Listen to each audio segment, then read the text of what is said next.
Real and complex numbers exercise 2.4। आज की इस वीडियो में हम इस एक्सरसाइज 2.4 जो कॉम्प्लेक्स नंबर्स बेस्ड एक्सरसाइज है इसमें मौजूद क्वेश्चन सॉल्व करेंगे। बट उससे पहले हम अंडरस्टैंड करेंगे complex numbers, set of complex numbers. इसे समझने के लिए सबसे पहले आते हैं हम रियल नंबर्स पर। Real numbers is basically the combination of rational and irrational numbers. I hope इसकी डेफिनेशन आप बिल्कुल समझ चुके होंगे, क्योंकि आप प्रीवियस ग्रेड्स में जितने भी नंबर्स को डील कर रहे थे वो सारे के सारे दरअसल रियल नंबर्स थे। अब अगर हम रियल नंबर्स को डिस्कस करते हैं तो real numbers basically two set से मिलकर बना है। एक है रैशनल नंबर और एक है इरेशनल नंबर। अगर हम रैशनल नंबर को फर्दर डिस्कस करते हैं तो रैशनल नंबर में इंक्लूड है natural numbers, whole numbers, prime numbers, composite numbers, even odd, जितने भी नंबर्स हैं एक्सेप्ट इरेशनल नंबर्स वो सारे के सारे रैशनल नंबर्स में आ जाते हैं। इसके अलावा जो इरेशनल नंबर है वो फिर ऐसे नंबर्स हैं जो रैशनल नहीं है। वैसे तो रैशनल नंबर्स की अपनी एक डेफिनेशन है कि a number which can be expressed as a fraction, एक ऐसा नंबर जिसे आप फ्रैक्शनल फॉर्म में एक्सप्रेस कर सकते हैं, लिख सकते हैं, उसे हम कहते हैं रैशनल नंबर। और फिर इसमें डिटेल में मज़ीद ये भी है कि जितने भी इंटीजर्स हैं वो सब के सब रैशनल नंबर्स हैं। इंटीजर्स ऐसे नंबर्स होते हैं जिसमें इंक्लूड होता है ज़ीरो, पॉजिटिव और नेगेटिव नंबर्स। ये सारे सेट्स आप प्रीवियस ग्रेड 8, 7 में पढ़ चुके हैं। और जब बात होती है इरेशनल नंबर्स की, वो रैशनल नंबर का अपोजिट है। यानी रैशनल नंबर को आप फ्रैक्शनल फॉर्म में लिख सकते हैं, जबकि इरेशनल नंबर ऐसा बिहेव नहीं करते जैसे रैशनल नंबर।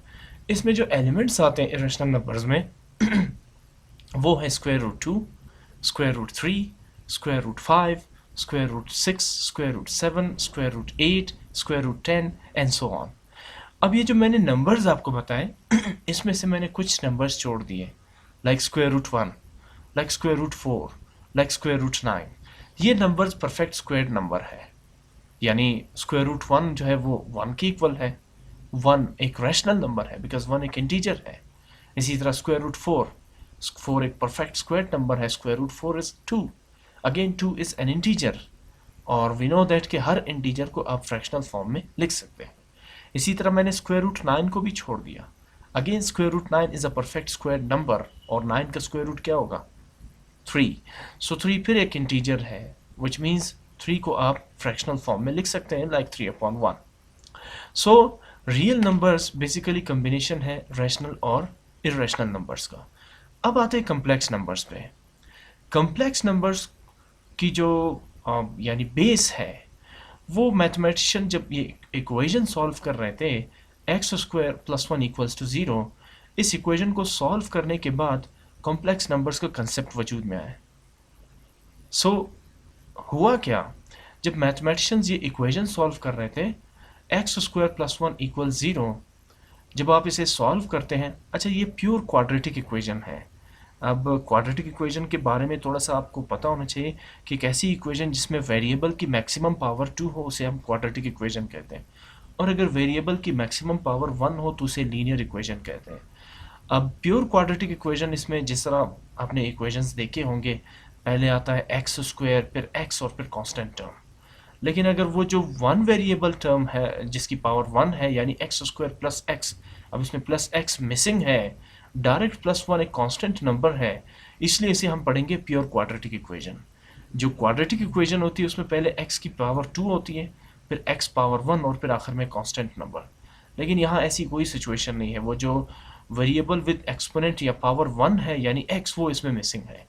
तो ये एक प्योर क्वाड्रेटिक इक्वेशन है, एक्स स्क्वायर प्लस 1 इक्वल 0, या एक ऐसी इक्वेशन जिसमें वेरिएबल की मैक्सिमम पावर 2 है। जब आप इसे सॉल्व करते हैं तो सबसे पहले आप इस पॉजिटिव 1 को यहाँ से एलिमिनेट करते हैं, तो आप इक्वेशन के बोथ साइड्स पर नेगेटिव 1 ऐड करते हैं। ये आसान अल्फाज में जो आप क्लासेस में पढ़ते हैं कि पॉजिटिव 1 को राइट साइड पे शिफ्ट करेंगे तो नेगेटिव 1 बन जाएगा। Now x square is equal to negative 1। फिर जब आप इस इक्वेशन को फर्दर सॉल्व करते हैं, आप इसके स्क्वायर को यहाँ से एलिमिनेट करते हैं, तो इसलिए आप दोनों तरफ स्क्वायर रूट लेंगे।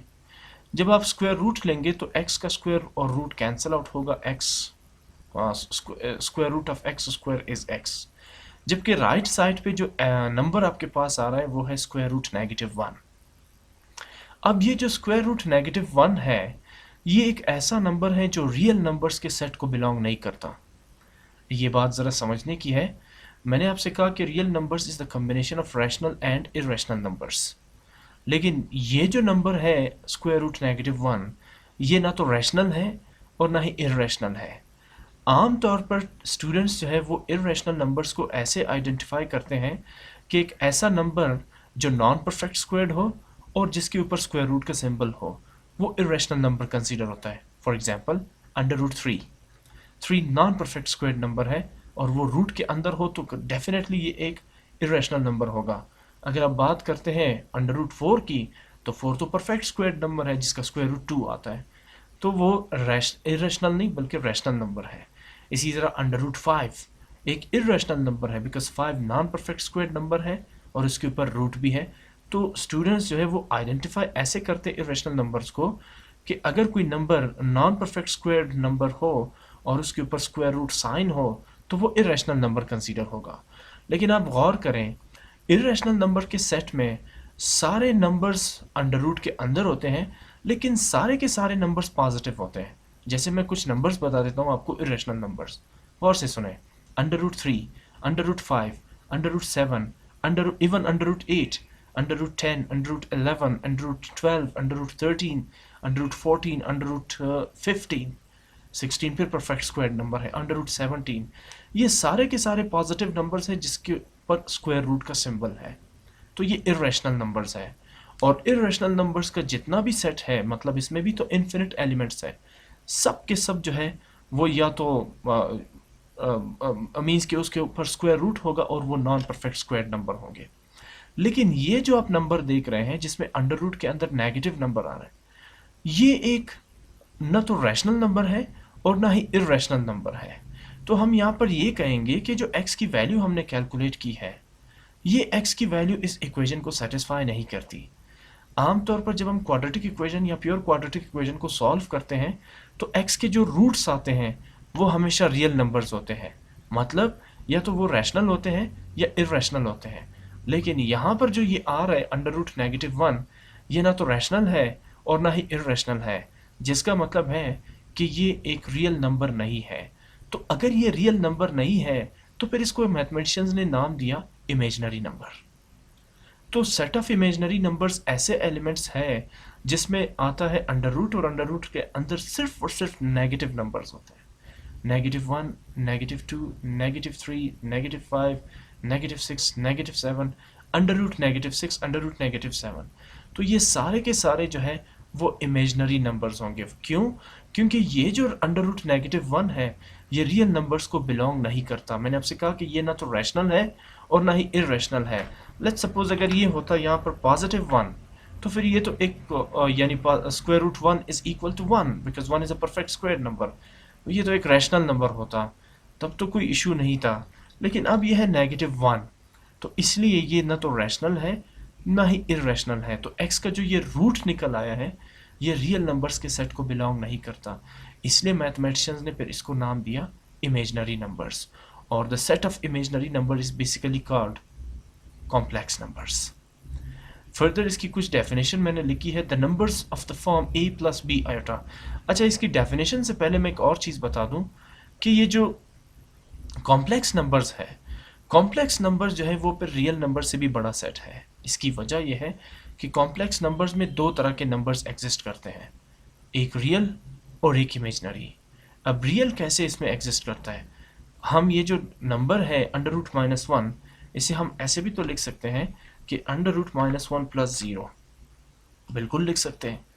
लेकिन अब √-1 क्या है, ये इमेजिनरी पार्ट है इस कॉम्प्लेक्स नंबर का, जबकि 0 जो है वो रियल पार्ट है इस इमेजिनरी नंबर का। तो इसका मतलब ये हुआ कि कॉम्प्लेक्स नंबर जो है वो रियल नंबर के सेट से बड़ा सेट है, जिसमें रियल नंबर्स भी एग्जिस्ट कर रहे हैं और इमेजिनरी नंबर्स भी एग्जिस्ट कर रहे हैं। इसकी फर्दर डेफिनेशन को देख के आप समझ सकते हैं, the number of the form a + b iota where a is called real part and denoted by real of the imaginary set and b is called imaginary part, which means imaginary part of the real numbers I, M, Z, imaginary part of the real complex numbers. Of the complex number. Set of complex numbers को हम denote करते हैं capital letter Z से, जिस तरह natural number को denote करते हैं N से, होल नंबर्स को डिनोट करते हैं W से, तो कॉम्प्लेक्स नंबर्स को डिनोट करते हैं Z से। एंड आई, ये जो आप सिंबल देख रहे हैं इसे पढ़ते हैं, प्रोनाउंस करते हैं iota. Iota is equal to √-1। Mathematicians ने इस पर्टिकुलर वैल्यू √-1 जो रियल नंबर नहीं था, जो इमेजनरी नंबर था, उसे डिनोट किया इस सिंबल आयोटा से। सो आयोटा की वैल्यू क्या है? √-1 is called a complex number. तो एक ऐसा नंबर जिसमें रियल पार्ट भी हो और इमेजनरी पार्ट भी हो, उसे हम कहेंगे complex number. The set of complex number is denoted by capital letter Z। कुछ मैंने कॉम्प्लेक्स नंबर्स लिखे हैं, 5 + 2 आयोटा। अब 5 क्या है? इस कॉम्प्लेक्स नंबर का रियल पार्ट है, और 2 आयोटा क्या है? इस कॉम्प्लेक्स नंबर का इमेजनरी पार्ट है।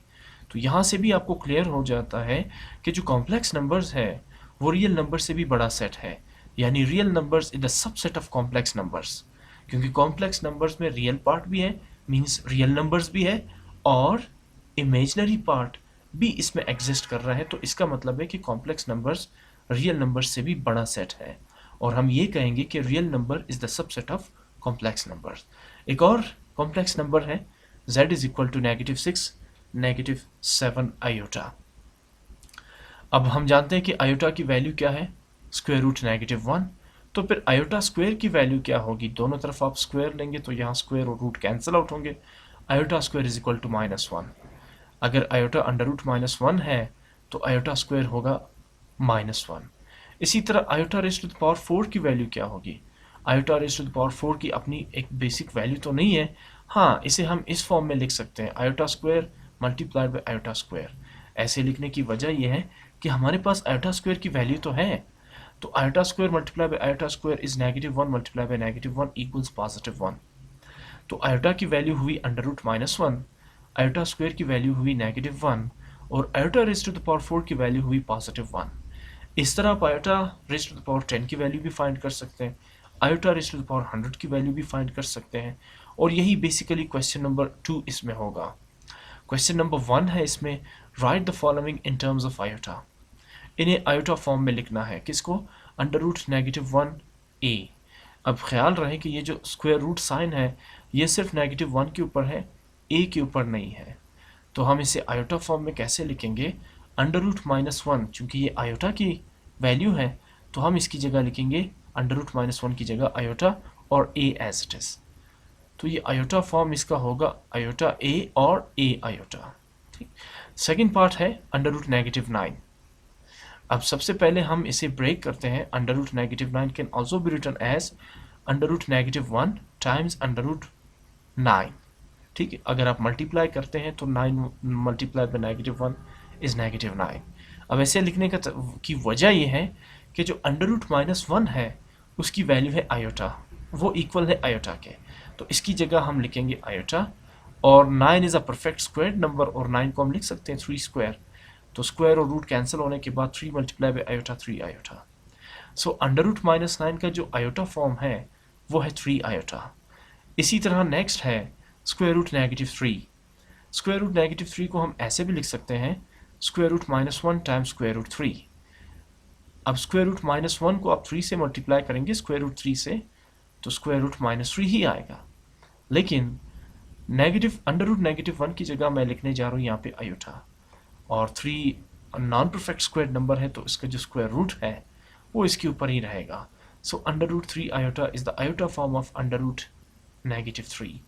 Next part √-4/9। अब -4 एंड 9 दोनों परफेक्ट स्क्वायर नंबर है, तो मैं सबसे पहले इसे इस फॉर्म में लिखता हूँ √-1 टाइम्स √4/9। अब उसके बाद √-1 इज डेफिनेटली आयोटा, और 4 and 9 they are perfect square number, जैसे मैंने पहले मेंशन किया। 4 की जगह लिखेंगे 2 स्क्वायर बिकॉज 2 2s are 4, और 9 की जगह लिखेंगे 3 square because 3 3s are 9। Square और रूट्स कैंसिल आउट होंगे, तो 2/3 multiplied by iota is 2/3 iota. Next part √-10। इसे सबसे पहले इस फॉर्म में लिखेंगे √-1 times √10। Again, under root negative 1 is iota. Since 10 is a non-perfect squared number, so इसको ऐसी अंडर रूट के साथ ही लिखेंगे. So under root 10 iota is the iota form of under root negative 10. Next part, under root negative 36 upon 49. सबसे पहले तो मैं इसे इस फॉर्म में लिखूंगा, under root negative 1 times under root 36 upon 49. Again, 36 and 49, they are perfect squared numbers. 6 6 are 36, 7 7s are 49. तो 36 और 49 का स्क्वायर रूट क्या होगा? 6 upon 7. 6 upon 7 multiplied by iota, 6 upon 7 iota. Question number 2. Simplify the following. First part है question number 2 का iota square. आपने इसमें iota square की वैल्यू फाइंड करनी है. तो जिस तरह हमने क्वेश्चन 1 से पहले डिस्कस किया था कि अगर आयोटा की वैल्यू अंडर रूट -1 है तो आयोटा स्क्वायर की वैल्यू होगी -1. सिंपली आपने यहाँ पर आयोटा स्क्वायर की वैल्यू लिखनी है विच इज़ -1. हमारे पास सिर्फ आयोटा और आयोटा स्क्वायर की वैल्यू है. इसके अलावा हमारे पास iota cube, iota 4, iota 5, iota 6 किसी की भी वैल्यू नहीं है. सो अगर आयोटा अंडर रूट -1 है तो आयोटा स्क्वायर पर वैल्यू होगी आयोटा स्क्वायर की -1. नेक्स्ट पार्ट है इसमें iota raise to the power 10. आपने iota raise to the power 10 की वैल्यू फाइंड करनी है. अभी मैंने आपसे कहा कि हमारे पास सिर्फ आयोटा और आयोटा स्क्वायर की वैल्यू है, iota raise to the power 10 की वैल्यू नहीं है. तो मैं iota raise to the power 10 को इस फॉर्म में भी तो लिख सकता हूँ, iota square whole raise to the power 5. आप इसे इस तरह भी लिख सकते हैं, iota raise to the power 5 whole square. But problem यह है कि हमारे पास iota raise to the power 5 की वैल्यू नहीं है. सो मैं इसे इस फॉर्म में लिखूंगा, iota square whole raise to the power 5, इसलिए कि आयोटा स्क्वायर की वैल्यू है -1.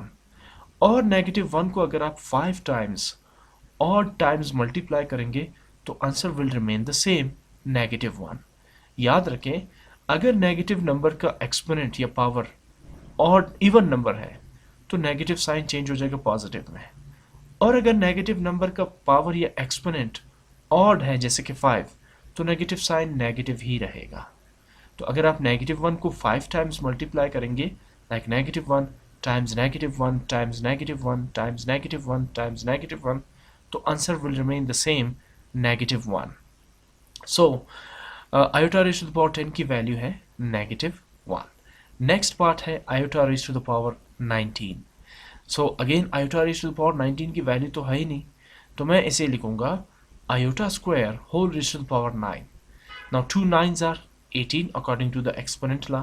Exponent के साथ multiply हो सकता है. So 2 times 9 is 18, जबकि यहाँ पर है iota raised to the power 19. तो मैंने लिखा है 2 9s are 18. ये 18 multiplied by iota means total iota raised to the power 19 बन रहा है. So iota square की वैल्यू है -1. अगेन अगर आप -1 को 9 टाइम्स ऑड टाइम्स मल्टीप्लाई करेंगे तो -1 will remain -1 multiplied by iota. So -1 multiplied by iota, negative iota. तो iota raise to the power 19 की वैल्यू है नेगेटिव आयोटा. नेक्स्ट पार्ट है negative iota whole raise to the power 50. तो सबसे पहले तो मैं अगर नेगेटिव आयोटा को इवन टाइम्स यानी 50 टाइम्स मल्टीप्लाई करता हूँ तो iota raise to the power 50 ही तो रहेगा, बट ये जो नेगेटिव साइन है ये पॉजिटिव 50 की वजह से पॉजिटिव बन जाएगा. देखिए 50 इवन नंबर है, तो आप नेगेटिव साइन को अगर 50 टाइम्स मल्टीप्लाई करेंगे यानी इवन नंबर टाइम्स मल्टीप्लाई करेंगे तो नेगेटिव साइन चेंज हो जाएगा पॉजिटिव साइन में. सो हम ये कहेंगे कि negative iota whole raise to the power 50 is equal to iota raise to the power 50. यहाँ ये बात भी जहन में रखें कि ये जो 50 है ये नेगेटिव साइन के साथ भी है और आयोटा के साथ भी है. सो इसलिए नेगेटिव साइन जो है वो पॉजिटिव साइन में चेंज हो जाएगी. फर्दर सिंप्लीफाई करते हैं, आयोटा 50 की वैल्यू तो है नहीं हमारे पास, तो मैं iota whole raise to the power 50 को इस फॉर्म में लिखता हूँ, iota square whole raise to the power 25. इसमें आप एक चीज़ कॉमन देख रहे हैं कि मैं हर क्वेश्चन में आयोटा स्क्वायर फॉर्म में लिख रहा हूँ आयोटा की वैल्यू को. वो इसलिए कि हमारे पास या तो आयोटा की वैल्यू है या आयोटा स्क्वायर की वैल्यू है. बहरहाल आयोटा स्क्वायर की वैल्यू है -1, और अगर मैं -1 को 25 टाइम्स यानी ऑड टाइम्स मल्टीप्लाई करता हूँ तो आंसर -1 ही रहेगा, जिसका मतलब ये हुआ negative iota whole raised to the power 50 is equal to negative 1. Next part, iota whole raised to the power 101. सबसे पहले मैं 101 को इस फॉर्म में लिखूंगा, iota square whole raised to the power 50, but 50 times 2 is 100. यहाँ एक्सपोनेंट 100 आ रहा है और यहाँ एक्सपोनेंट 101 है. टू बैलेंस द इक्वेशन मैं मल्टीप्लाई बाय आयोटा भी करूँगा, तो ये हो जाएगा 52 आर 100, 100 प्लस 1 101. अब इक्वेशन बैलेंस्ड है. सो आयोटा स्क्वायर की वैल्यू है -1, और अगर -1 को आप 50 टाइम्स, 50 इवन नंबर है, 50 टाइम्स मल्टीप्लाई करेंगे तो you will get +1. Negative sign change हो जाएगा positive, multiplied by iota. Now iota multiplied by 1 is iota. Next part है 4 अपॉन आयोटा. अब याद रखें, जब कभी भी डिनोमिनेटर में कॉम्प्लेक्स नंबर आ जाए, इमेजिनरी नंबर आ जाए, तो आपने सबसे पहले उसे सिंप्लीफाई करना है. अब सिंप्लीफिकेशन का मतलब है कि आपने डिनोमिनेटर से आयोटा को या इमेजिनरी नंबर को एलिमिनेट करना है, वहाँ से ख़त्म कर देना है. तो मैं सबसे पहले वही कर रहा हूँ. 4 upon iota is equal to 4 upon iota. मैं इस फ्रैक्शन को आयोटा से मल्टीप्लाई भी कर लेता हूँ और डिवाइड भी कर लेता हूँ. ये मैं ऐसे इसलिए कर रहा हूँ क्योंकि मैं डिनोमिनेटर से आयोटा को एलिमिनेट कर रहा हूँ. आप देखेंगे कि अगले स्टेप में आयोटा यहाँ डिनोमिनेटर से एलिमिनेट हो जाएगा. इशू ये नहीं है कि न्यूमिनेटर पे आयोटा एग्जिस्ट कर रहा है, इट्स ओके. लेकिन अगर डिनोमिनेटर पे है आयोटा तो उसे सिंप्लीफाई करना पड़ेगा, वहाँ से उसे एलिमिनेट करना पड़ेगा. इसलिए मैंने इस फ्रैक्शन को आयोटा से मल्टीप्लाई भी किया और डिवाइड भी किया. Next step, 4 multiply by iota is 4 iota, while iota multiplied by iota is iota square. Again, iota square is -1 because iota square is equal to -1. तो 4 iota upon -1 इसे आप इस फॉर्म में भी लिख सकते हैं, -4 iota, बिकॉज इस फ्रैक्शन के दो पार्ट्स हैं, न्यूमरेटर एंड डिनोमिनेटर. दोनों में से किसी के पास भी अगर नेगेटिव साइन हुआ तो इसका मतलब है कि fraction as a whole negative है. सो आप 4 iota upon -1 लिखें, या -4 iota upon 1, या सिंपली -4 iota आप इसको लिख सकते हैं. सो 4 अपॉन आयोटा की वैल्यू है -4 iota. Next part, 3 upon 19 iota. Once again denominator में आयोटा एग्जिस्ट कर रहा है, तो मुझे यहाँ से आयोटा को एलिमिनेट करना है. वही प्रोसेस करेंगे जो पिछले पार्ट में किया था. इस फ्रैक्शन को आयोटा से मल्टीप्लाई भी करेंगे और डिवाइड भी करेंगे. नेक्स्ट स्टेप में 3 multiplied by iota, 3 iota, while 19 iota multiplied by iota, 19 iota square. Once again, we know that iota square is equal to -1. So 3 iota upon 19, और iota square की जगह पुट करेंगे हम -1. Now 19 multiplied by -1 is -19. So again denominator में negative sign है, तो इसका मतलब है fraction as a whole negative fraction है. तो आप इस नेगेटिव साइन को यहाँ इस फ्रैक्शन के सामने ले आएंगे. तो -3 iota अपॉन 19 जो है वो 3 अपॉन 19 iota की वैल्यू होगी. Next part, iota minus 1 upon negative iota whole raise to the power 7. सबसे पहले मैं negative iota whole raise to the power 7 को इस फॉर्म में लिखता हूँ, -1 times iota raise to the power 7. अब ये जो नेगेटिव साइन है डिनोमिनेटर में, इसका मतलब ये है कि ये fraction as a whole negative fraction है. तो इस नेगेटिव साइन को हम शिफ्ट कर देते हैं यहाँ पर. ये बनेगा minus into minus plus, minus into minus plus. अब डिनोमिनेटर में 1 multiply by iota raise to the power 7 is iota raise to the power 7, because 1 की ये प्रॉपर्टी है कि आप 1 को किसी भी नंबर से मल्टीप्लाई करेंगे the number will remain the same. So अगर मैं नेगेटिव साइन को नेगेटिव साइन से मल्टीप्लाई करता हूँ, माइनस इंटू माइनस प्लस, और 1 को आयोटा पावर 7 से मल्टीप्लाई करता हूँ, तो आयोटा पावर 7 ही रहेगा. अब आयोटा पावर 7 को फिर मैं लिखता हूँ iota square whole raise to the power 3. मुझे यहाँ से आयोटा को एलिमिनेट करना है डिनोमिनेटर से, तो आयोटा पावर 7 को लिखेंगे iota square whole raise to the power 3. But 2 3s are 6, यहाँ तो पावर 6 आ रहा है और यहाँ पावर 7 है, तो इसलिए मैं मल्टीप्लाई बाय आयोटा कर देता हूँ. 2 3s आर 6, 6 + 1 7. नेक्स्ट स्टेप, इसे लिखने का मकसद ये था कि we know that iota square is equal to -1. यहाँ पे आ जाएगा -1 whole power 3 multiplied by iota. -1 को आप 3 टाइम्स मल्टीप्लाई करेंगे तो -1 ही रहेगा multiplied by iota. Once again denominator में नेगेटिव साइन है, तो जिस मतलब ये हुआ कि this fraction as a whole is a negative fraction. So आप इस नेगेटिव साइन को शिफ्ट कर देंगे यहाँ पे, minus into plus minus, iota minus 1 upon iota, because iota multiply by 1 is iota. अब ये फिर प्रीवियस क्वेश्चन बन गया, मुझे यहाँ से आयोटा डिलीट करना है, एलिमिनेट करना है, तो मैं इस फ्रैक्शन को आयोटा से मल्टीप्लाई भी कर देता हूँ और डिवाइड भी कर देता हूँ। Now iota minus 1 multiply by iota iota, and iota multiply by iota iota square. अगले स्टेप में आयोटा स्क्वायर की वैल्यू है -1, डिनोमिनेटर में फिर नेगेटिव साइन आ रहा है, तो इसका मतलब है कि this fraction as a whole is a negative fraction. आप इस नेगेटिव साइन को ऊपर ले आएंगे यहाँ इस फ्रैक्शन के बिल्कुल फ्रंट पे, तो minus into minus plus, so iota minus into minus plus, iota upon 1 will be considered as iota, आप इसको आयोटा अपॉन 1 भी लिख सकते हैं, इसमें कोई इशू नहीं, ठीक। So minus into minus plus, now iota plus iota is 2 iota. तो ये जो iota minus 1 upon negative iota whole square है, इसकी वैल्यू कितनी आ रही है, 2 आयोटा।